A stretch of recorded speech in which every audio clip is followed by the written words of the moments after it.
Hello. All right. So I have 14 open questions on my AMA. So some of you might not know what my AMA is. It's this GitHub repo.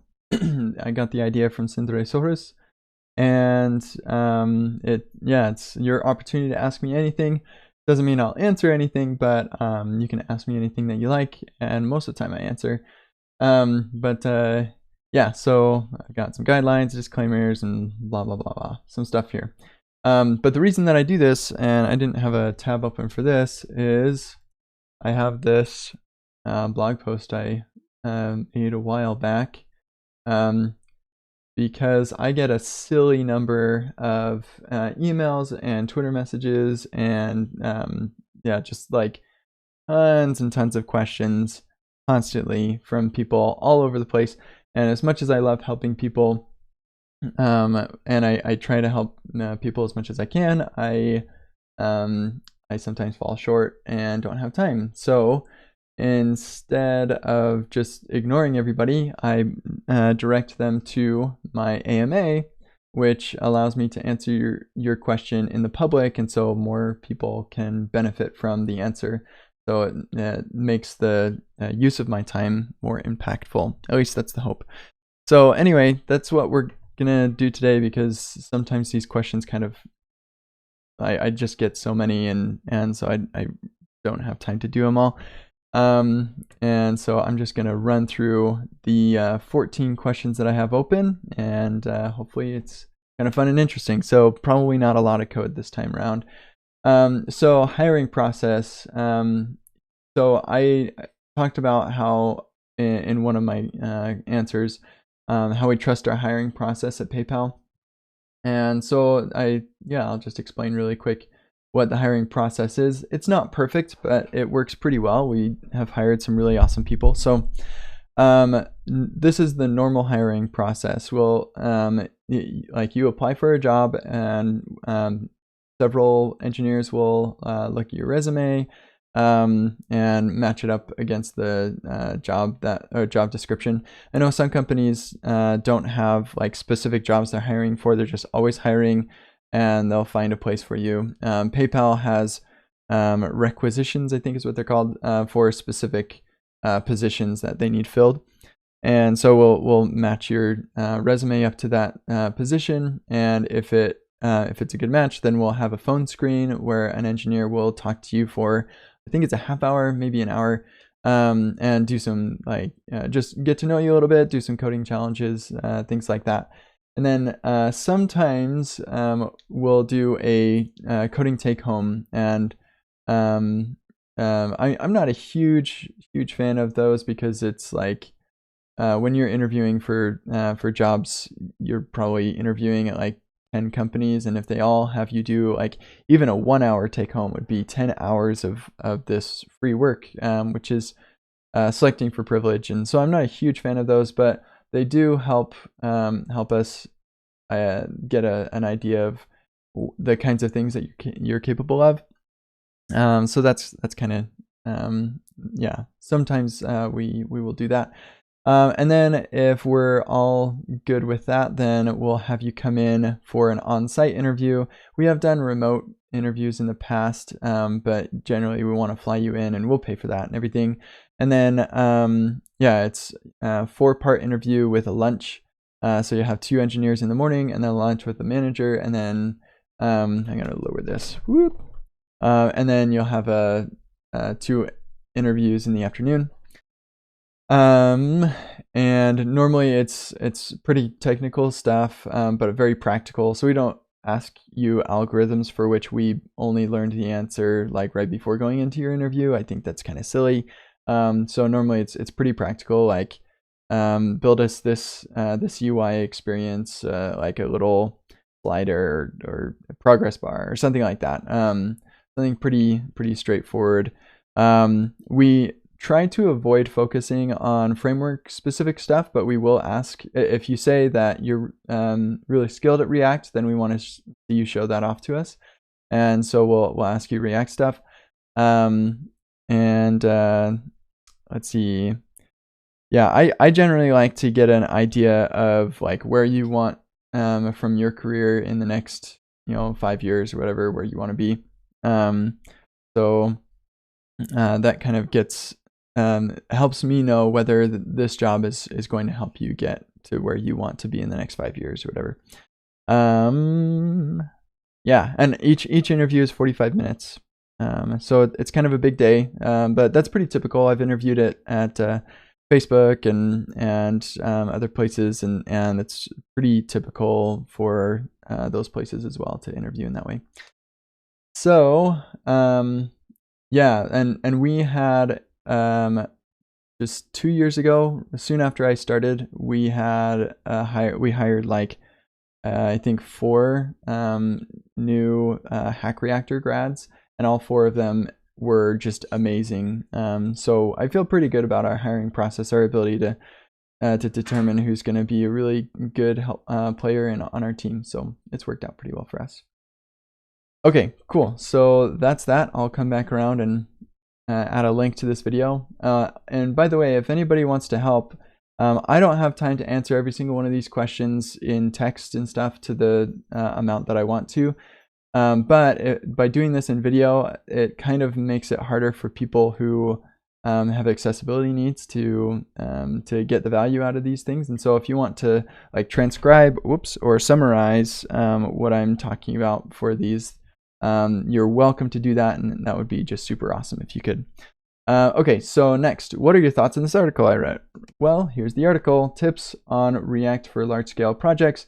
So they've got an API, that's where their like REST endpoints and things are. Assets, that's static assets. Components are things that are, they say, shared in more than one place. Then they'll put it in this components folder. Then they have this lang thing, this internationalization thing here that's described below. Lib is like non-React stuff that's I think shared between client and server. Store is like Redux stuff, and styles is global style stuff, and then views. So I have a couple of problems with this structure. So I understand that some projects you need to have a client and a server in the same project. In fact, most projects at PayPal are that way right now. I'm not a huge fan of that. I really would prefer to separate the two, unless you have a really strong case for server rendering, in which case then clearly it's going to be both. But yeah, I generally would like to keep my API separate from the project where my client side app is going to be. And then for the components thing, their rule here in this blog post is to do 2. If it's used in 2 places, put it in components. I would probably not suggest that. In fact, I'll show you what my folder structure is, what I like.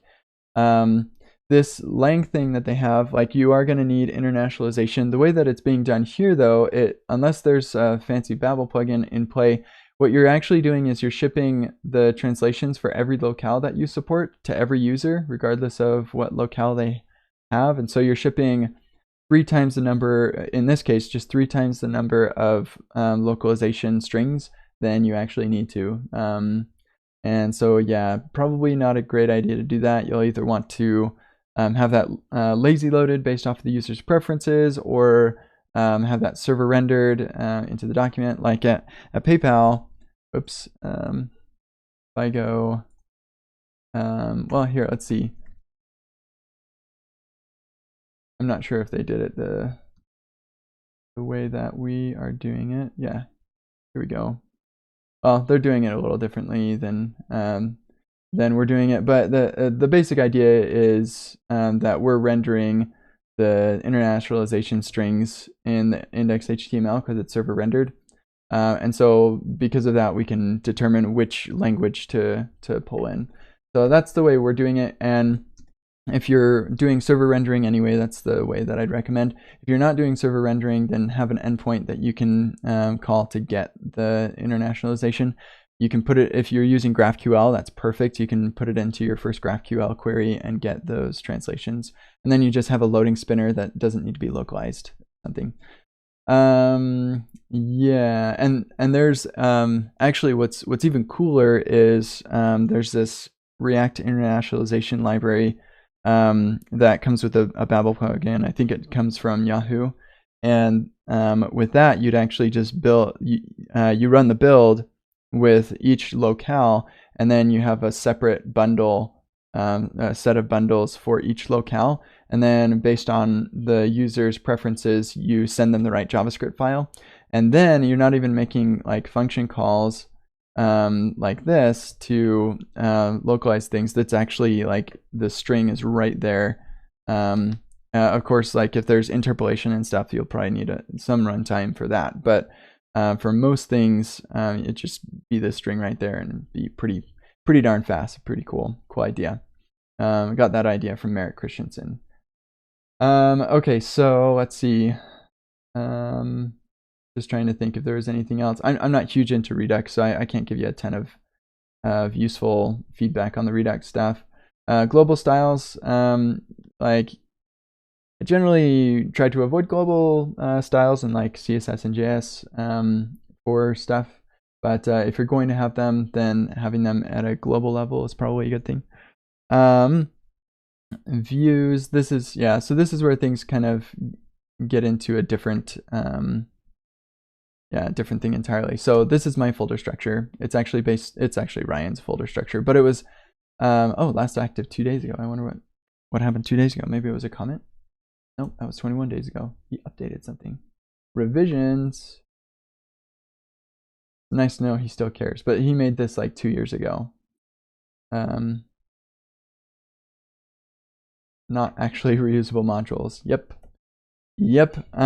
Okay, so yeah, read through this. Maybe I'll copy this, paste it in here, and I'll comment on that later.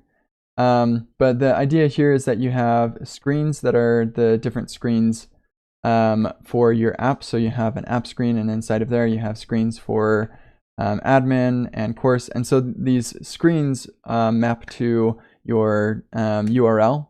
And so the like you'll have /app/admin, or maybe it won't be /app, that'll just be the root, and then /admin or /course. And then on admin, you'd have /admin/reports /report ID or something. But then inside of each one of those, you have the components that are used within that screen. And then at some point, you also, let's see, you'll also have a couple components that are shared for components at that screen and its children. And so let's say you're building some components here in the reports, and then you're like, oh, users needs that, or the admin needs that. Then you're going to put that, you move that component to the shared /components, and then you configure Webpack so you don't have to do this. Let's see, does he have that? Yeah, he doesn't show how to do that, but you use the, this is actually changed. This should be updated. I think it's module.resolve, or I'm not sure exactly what it is. But there's a configuration for adding shared to resolve in the same way node modules would resolve. And then there's a way to do that with Jest as well. So that's what I like to do here for that. And then there's what on earth? Okay, my keyboard was freaking out. What we can learn, or no, what comments can teach us about what comments can teach us about scaling a code base. Sorry, my keyboard is doing funny things. Yeah, so this blog post kind of justifies that folder structure a little bit. So maybe I'll paste that in as well. And hopefully that answers that question. Cool. So testing Simulate.click. So here I'm in my front-end masters workshop. This person is asking about why I have to do left click right here. And this is using React testing library, and it's using Simulate from that. That's coming through today. I learned client test utils. So React testing library actually no longer uses Simulate, but I'm pretty sure it would still need to do this left click thing. And I forgot to pull this up, but if I do React router GitHub, and I can show you exactly what's going on. Somebody just asked me, why not Redux? Do I use something else instead? Application state management. this is what I recommend. Go. Actually, I can paste that, can't I? Because I'm special. There we go. Those are my feelings on that. Okay, so we're looking for packages, React Router, maybe it's React Router DOM, tools, link, button. There we go.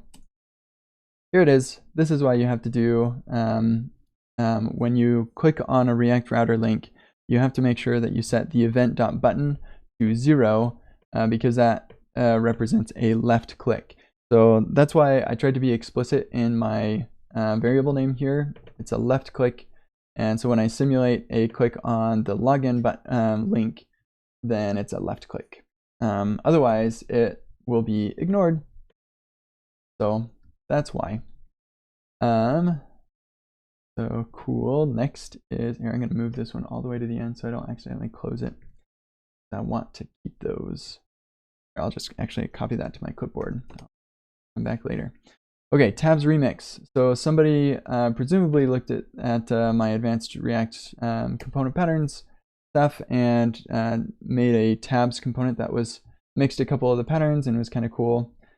So wanted my feedback on this. It is kind of interesting from if I'm just looking at it from the API perspective, I'm wondering, okay, so what is the purpose of tab state if I have this tabs?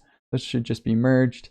When I have compound components like this, then I wonder why I need this get item props. If you're going to be using compound components, then the idea is that there's implicit shared state between the components and the parent component and the compound components. And so I probably, if I'm going to be using these compound components, then I don't need to have these prop getters. I would just have the tabs.item be responsible for retrieving all of the state that it needs through React context. And I talk about that in advanced React patterns.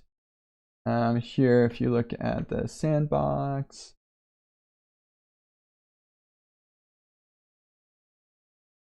over here, and it's in exercises final. We'll do 0.3 extra 2. So here we have this toggle component. We have these compound components, also static properties, don't have to be, but they are. And you notice I don't need like get on props or get toggle props or any of that stuff, because these static compound components are responsible for getting that state out of the toggle consumer. And then the toggle component is responsible for providing those values to the consumers. So that's what I would recommend if you're going to be doing compound components, which is fine. It's great to do compound components. Then I probably wouldn't bother with prop getters. And what you could do is make a render prop API like this, and then you could build compound components on top of that. And I've got an example of that. I think it might be in here. If it's not, then it should be eventually. Oops. Okay, I just made a mistake. Go back.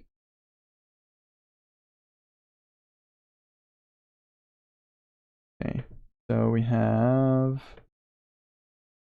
yeah, HOC here. It's like a higher order component combined with compound components kind of thing.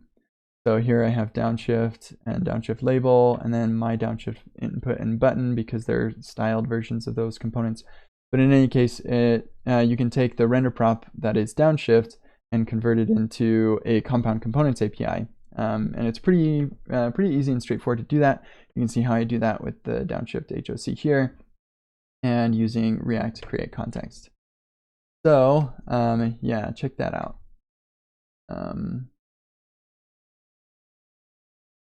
Sweet. Yeah, and then there's one other thing that was in here that I thought was kind of interesting, and mostly I don't think that I like it. But here we're extending a controlled component. And if you look at the components here, the controlled component extends React component, and it provides some default props and prop types and these utility methods that come straight out of my advanced React component patterns course. And I think it's great to want to abstract that away so we can make controlled components and components that support state reducers, but I'm not sure I like the composability model of extending the controlled component. I haven't tried it, but I think you can make this a legit component with a render method and everything, which actually it should have a render method even if it returns null. I think you'll get a warning or something, maybe not. But in any case, I think you could use React's composability model to share this code rather than using extending classes like we're doing here. I'm not sure I love that. So that'd be something to explore. But anyway, pretty cool component. All right, my opinion for using Cypress for integration tests. So I think Cypress is awesome. The reason that I don't just use Cypress for everything though is Jest has too many awesome features. And so Jest, its watch mode is crazy fast. Its ability to determine which tests to run based off of your changes is super good, especially as your test base grows. Your test suite could take minutes, especially if you're using Cypress. It'll take a very long time with hundreds of tests. And so being able to have a really quick workflow as you're debugging tests and things, and just say run all the tests that are relevant to the files that I'm changing so I can make sure I don't break anything. And then when I go to commit my code, just run the tests that are relevant to the files I'm committing. That's a pretty sweet feature, and I don't think that I'd really want to give that up. The watch mode itself is just also very awesome, as well as its capabilities for mocking. So here they talk about mocking out responses, which Cypress is very good at, but it's not good at mocking out modules. And so Jest's ability to mock out modules is just so good that I don't want to lose that. And so I use Cypress for my end-to-end stuff, and Jest for my integration and unit testing stuff. So that's what I recommend for that. So next, how do you approach proposing new ideas and tools and tech for my team at work? So in my testing React applications on front-end masters, I was asked a question regarding setting up testing tools at work, and I said that my teammates were hesitant to switch. And so here I have this blog post migrating to Jest, and first when I started at my team at PayPal, we had some Mocha tests on the back end, and we didn't really have any tests for the front end. And around that time, I was getting really excited about the Ava testing framework. I just totally loved it. I made a talk about it and screencasts and stuff. I just thought, in a full-blown workshop even, and I just thought it was so cool. And before that, I'd used Jest, and it was just like no good, never again, I said. So I convinced my team at PayPal to switch from Mocha to Ava. And it was awesome at first, but then we ran into a lot of problems, mostly growing pains from Ava just being a super new and fresh framework. And so yeah, switching over to Ava kind of ended up being a mistake. And that wasn't the only thing that I convinced my teammates to try, and didn't end up working out really well. And so yeah, you kind of use up your political capital, I guess, if that's what you want to call it, convincing people of that all the time. So yeah, it was kind of a challenge. But part of what I did here with this migration to Jest, like I spent a lot of time like on the side investigating things, keeping up with stuff, and not only on the side, but like as part of my job. I feel like it's part of my job to keep up with what's going on in the community, and so I spend some of my work time investigating things and learning about stuff. And so I participated in conversations about Jest, and I was actually giving a talk on testing, and I had a ton of work to do, but I decided to switch to Jest. And yeah, it was just an amazing experience.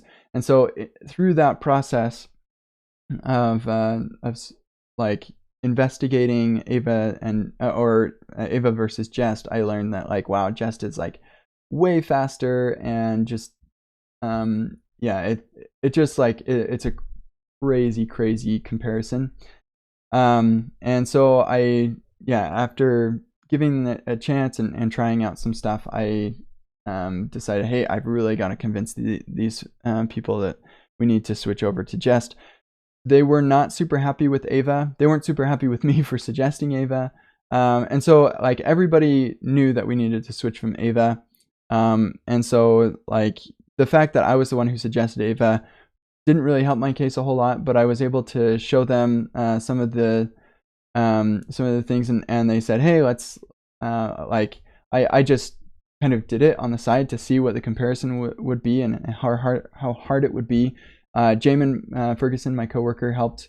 We used a code mod to do it to help us migrate as well, which made things a lot faster, and that code mod is a lot better now. But anyway, after doing that, we saw our speed just go like way faster.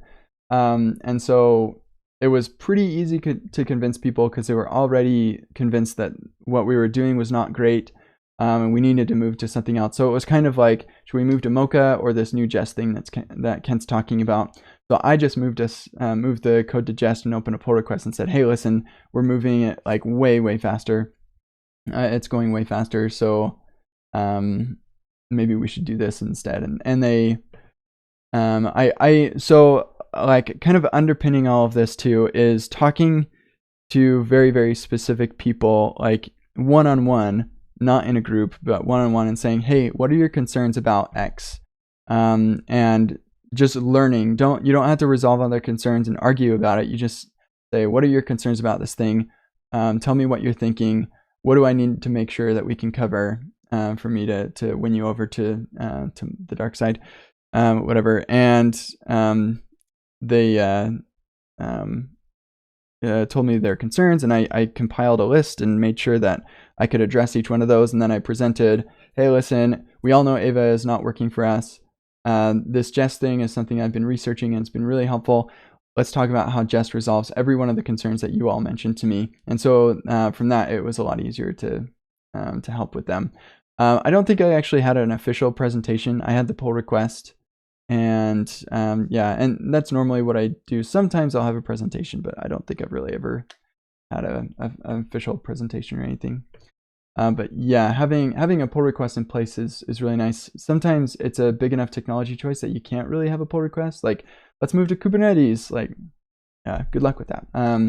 But and in that case, you might need a presentation or something. Anyway, I hope that's helpful. So remote dev, this is actually interesting because somebody just barely asked me this in the chat. So here's your answer.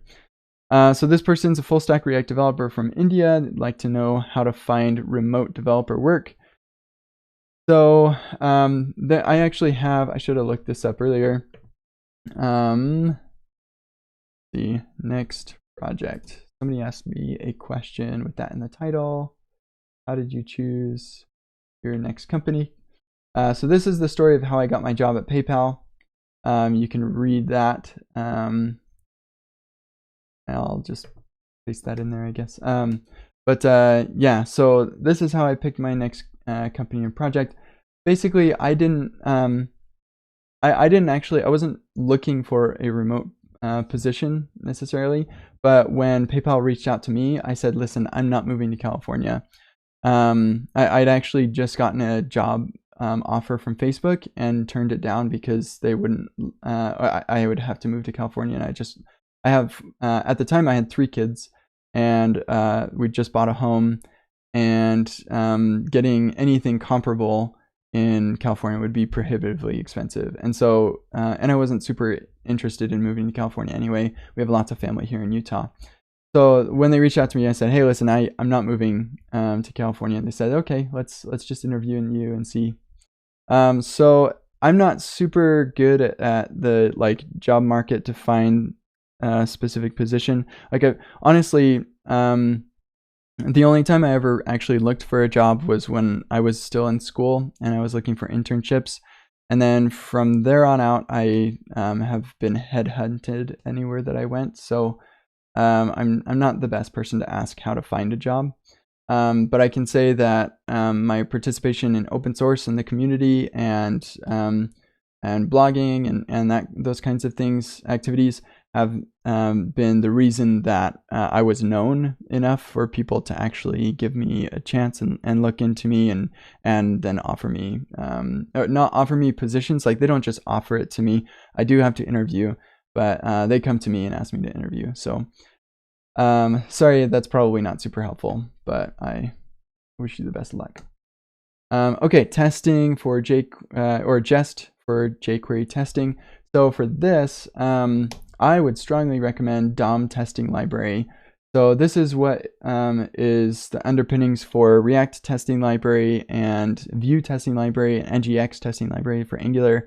And I built a backbone testing library and a hyperapp testing library just for fun. And so anything that deals with the DOM, you can test with DOM testing library. The trick with jQuery is often your application, like, unless you've really componentized your jQuery, which I'm not sure how easy that is to do. Well, I know that's not easy to do. Then it might be difficult to get a unit into a testable state. But if you can, then DOM testing library is great. What you might want to do for like a jQuery heavy app is just use Cypress. That takes you like way further from the abstractions, and you can just test against it. So that's probably what I do is use Cypress. But if you want to use Jest, because it's great, then look into DOM testing library. Okay, cool. So choosing source of Eslint rules. So yeah, there's Airbnb. Definitely no, absolutely no. Don't use Airbnb. Way too strict and dogmatic, and I guess I'm being dogmatic about not using Airbnb style guide, but I excuse myself. Google, I actually haven't looked into theirs, and standard, I'm not a big fan of a space after the function keyword. That's pretty much the only thing for me. But yeah, you can use standard. What I recommend is similar to what Harry's recommending here. Check out Prettier. What I do actually is I have my own config that I not only have I configured every single rule, but I actually have, I started building this tool called Eslint Find Rules. I think it was called Eslint Find All Rules. And then somebody started contributing, and then somebody completely rewrote it. And so now we're using this, I'm using this Eslint Find Rules.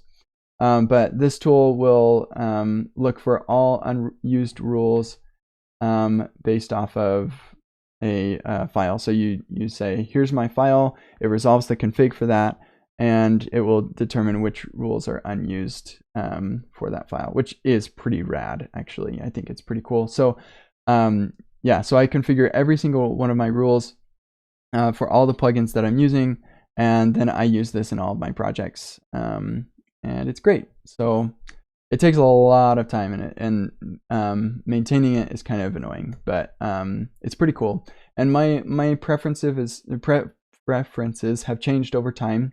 Once Prettier came around, I started using the Prettier config or plugin. So if I go, let's see, here is my index. This is the main thing. Let's see, maybe it's stylistic. Yeah, here I'm extending Prettier, which will disable all rules that are stylistic in nature, like things that Prettier can fix. And so I don't ever have a red underline for something that Prettier is going to fix, which I think is great.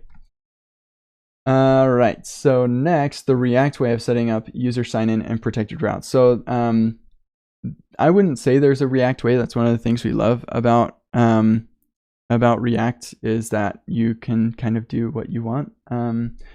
But yeah, so this person's suggesting that anytime the user navigates or tries to navigate to a particular page, then they make a request first to see if they're authorized to see that page before even loading it. I don't think that's the right way to go. What I would do is probably what they're doing in the second option, using local storage. And the concern here is it doesn't sound secure to do that, because somebody could just mess with the local storage. But that's not really much of a concern anyway, because you're probably shipping all those routes. And like what you need to keep safe is the data. The code, like, not so much. Like you're shipping it to the client, and so people are going to get it, and it doesn't really make much of a difference. And so yeah, I would suggest just using local storage. If somebody tries to like change their local storage and get to a page they're not supposed to get to, you shouldn't be sending them data. Like you should be checking whether they are authorized to see the data. So they'll just see a broken page, like big deal. So as far implementing that, this is what I did. I have a React component at the top level, or you could use the provider pattern with React context or whatever you want to do. But I have a top level component that is responsible for making a similar request to like API users me. And if I get a user back, then I'm going to render the routes that are for users. And if I don't, then I render the routes that are for unauthorized people. And so you don't even render the routes for those things, which is pretty cool. And if you're using something like React Loadable, then you won't even load the code for those either, which is probably a good idea too. So yeah, hopefully that is helpful there. Should I quit a job that forces me to work on Ember 2.2 in 2018? So first off, like they force you to work on Ember. They're not really. I would suggest they're probably not forcing you to work on Ember. They're just saying, hey, listen, we have business requirements and we want to continue to make money, and this is what we have to work with. So what's better, to either rewrite our whole application from scratch, or spend a bunch of time migrating to another framework, or just continuing with what we have today that works. So they're not, the business probably doesn't care what framework you're using. They're just saying, hey, we need this feature. And you're saying, well, I don't have time to implement that feature and rewrite the whole app in React, so I guess I'll have to continue working in Ember. So like, don't be too hard on them, I guess, unless like maybe there's things I don't know. Well, certainly there are things I don't know. But yeah, so I would say, like, for me, you couldn't get me to work in an Ember app or an Angular app. I like React too much. I'm not at all interested in doing templates, like string templates for my stuff. So yeah, and beyond that, just more generically, I'm more interested in like if I'm not happy with where I'm working, then I'm going to be looking for another job. So I'm super happy at PayPal. That's why I've been here for 2.5 years. And I have no plans of leaving anytime soon, because they're just treating me really well. So I would, like, if you're not happy there, then definitely look for another opportunity that can make you more happy.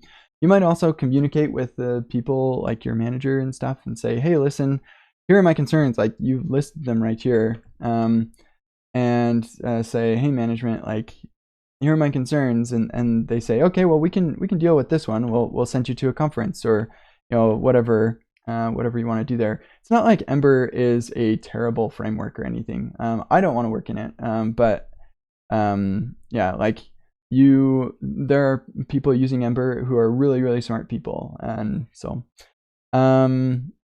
let's see. I think that's pretty much it. If you're not happy there, communicate with management. If they're not willing to make changes, then look for another job. Yeah, okay, cool. Guidelines to choose a package from for your project. So for me, I generally will, like, it kind of depends, but if it's for something that I actually really care about, and it's a non-trivial, like there's a wide spectrum of packages on NPM. Like, most of the time for me, it's going to be like, has Sintersorhus written a package like this? Then I'll just use his, because I trust that maintainer, and I know that he's going to build quality packages.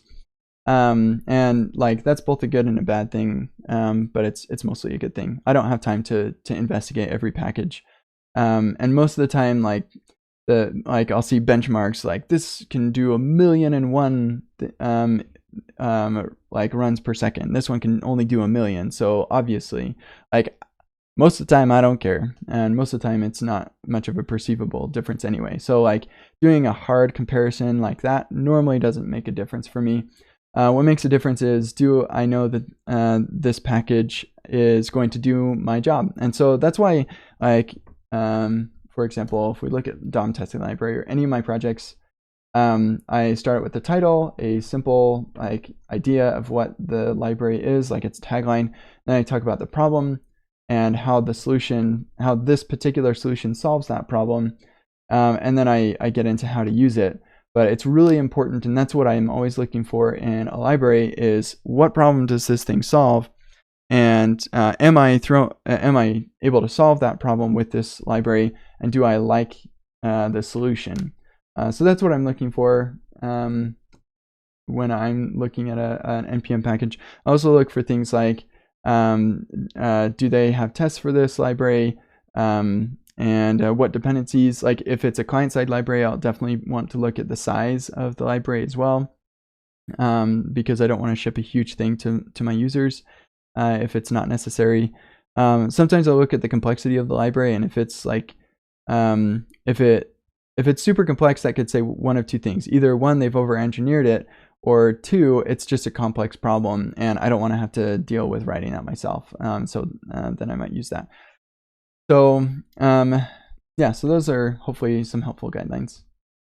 Okay, does Node.js app still need to use Babel? How same V8 engine as JavaScript make any difference? So yeah, for client-side stuff, we definitely want to use Babel for JSX and for all the nice features and stuff. But in Node, it supports most of modern features. So there are some features that V8 does not support. I don't think it supports, well, it probably supports object spread, but like class properties, but I'm not often doing those things in Node. And so, yeah, like most features that I use in Node, I can use. And actually there's standard ESM, which, is that it? Yeah, I think, yeah. So standard ESM will actually let you use imports and exports in Node, and it just works, and it's amazing. It's so cool. So yeah, like maybe I'd just use that. The reason that I still use Babel for Node though is primarily for flow support. So if you go to flow.org, this removes a whole class of tests that I never need to write by typing my JavaScript. So at PayPal, we're using Flow. Some teams are using TypeScript. But yeah, having a compiler for those reasons is enough for me. On top of that, being able to have custom Babel plugins like Babel plugin macros and Babel plugin preval and codegen and Lodash, and all of these Babel plugins are 1 million downloads a month. I did not know that I'd hit 1 million for this pack. Yeah, that's kind of fun. But yeah, being able to use these custom Babel plugins are reason enough for me to continue using Babel with Node. Okay, how do I convince PayPal to let me work on open source? So yeah, so it's kind of like my job, I guess. So let's taking it from a contributor standpoint, I am using a library. We'll call this library X. Library X has a bug in it that is preventing me from doing my job. So as a software developer, I need to get my job done. And so to do that, I write code. And I don't really care where that code needs to go for me to get my job done. And often with the type of work that I do, that code will probably be an open source dependency that we have. That's just part of my mentality. Of course, you want to check with your manager and make sure that it's cool for you to work on open source stuff during work hours. But that's the way that I see it. It's like I have a job to do, and I can either rewrite this whole thing so it doesn't have the bug, fork it and deal with maintenance, or I can contribute to this project and then poof it. Now I don't have a problem with that bug anymore, and we can continue with the benefits of that open source project. In addition to that, for the projects that I've created for PayPal, it's there is a process for open sourcing stuff, PayPal stuff at PayPal, and so I have a whole story behind how Glamorous came to be and how Downshift came to be, and there are various podcasts and stuff you can listen to learn more about those things. But the basic idea is I have a job to do at PayPal. The end result is a generic enough solution that's useful for anybody who's using who would be doing a similar thing. And so I build it in a generic enough way that other people at PayPal could benefit from it. And then I talk to the legal people and say, hey, listen, I built this thing. I think it's useful and open source. They say, cool. And I publish it as an open source project. So PayPal and like my managers, my manager, my manager's manager, his manager, and his manager, all super supportive of open source.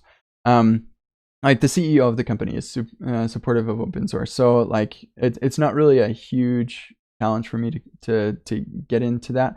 Also, when I started at PayPal, that was kind of an assumption that like we came into, and that was actually part of the reason that I was hired. Was because my boss's boss really liked that I was active in open source. He was I think he was somehow involved, maybe even the manager of the team that created Twitter Bootstrap. And so he was super excited about having, like he wanted me to build the next Bootstrap, like the next huge thing under him, because he thought that would be pretty cool. I haven't quite done that, but still, having that kind of support is really helpful. So anyway, I hope that helps. And I hope, sweet, nobody's asked questions during this live stream, so I'm actually finished. Okay, let me just check the chat really quick. If anybody had questions, I want to apply to companies like Facebook, Twitter, and PayPal. My core is JavaScript. Should I learn Python or Java for an interview process? What should I have in a portfolio? So at PayPal, we're really, really heavy into JavaScript. The backend is Java. So it depends on if you want to do like the full stack JavaScript stuff, that stuff like I'm doing, then you just need JavaScript. We don't care about Java. But if you want to do backend stuff, then Java at PayPal. Facebook, I know there's a lot of PHP over there. Twitter, I think they're on Ruby, maybe. I'm not sure. But yeah, like as far as what should you have in your portfolio, at PayPal, we appreciate a nice GitHub profile, but we don't hold it against you if you don't have one. And so, yeah, I don't know. Well, I don't ever take too hard of a look at somebody's portfolio. It does help if you have one. But yeah, like JavaScript projects shows that you can do Node. We need Node help, and JavaScript, fundamental JavaScript knowledge is really good. An anti-pitch would be a nice addition to that. It's nice to know when the solution is not the right fit. Yeah, so Chris is talking about how I showed in my libraries I have problem solution, and then I've had it suggested before as well to have like a when to not use this library, and Eslint rules actually have that for every rule. It's like when to not use this rule. And most of the time it's like when you don't care about this rule. But yeah, having a like, here's when you wouldn't want to use this can be useful. Wow, 1 million. I don't know what that means. Full stack. I'm open sourcing on Material UI and writing articles on Medium. That's great. Keep that up. Okay, this one was long, not a short video, but hopefully it was valuable. I'm glad that I got through all this stuff. And I hope that was helpful to you. Like I said at the beginning, if you would like to help, like one thing that you could do that would be super helpful is go through every single one of these and find where in the video I was talking about this question, and you could paste a timestamped like thing here. So if I go to this, and we'll go here. And then if you click on share and start at, then you can copy that link and paste it directly into the question as a response. And then people can go directly to where I'm talking about that. That would be super helpful because I'm not going to have time to do that right now. Somebody just asked, what do you use to record your screencasts? Of course, I have an AMA about that. And you can just search for hardware and learn more about that on my AMA. Okay, cool. I'm going to jump out. I hope this was super awesome and helpful, and I will see you all later. Bye.